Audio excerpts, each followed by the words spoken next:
هغه ناروغان چې پوزه یې تل وینې کېږي، یعنې د پوزې نه خونریزي لري، د هغې نه درملنه د ستنو په واسطه کوو.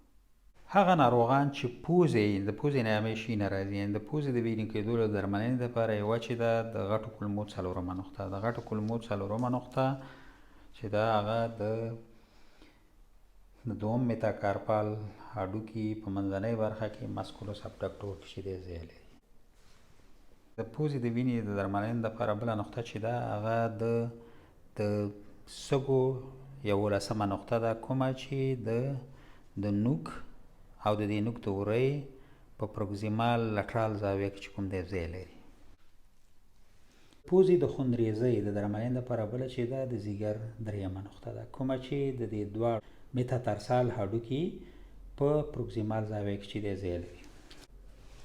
د پوزې د خونریزۍ درملنې دپاره د معدې 40مه نقطه ده، کومه چې د دې دوهم او دریم متاتارسوفلنجیال بند په منځ کې چې دی ځای لري.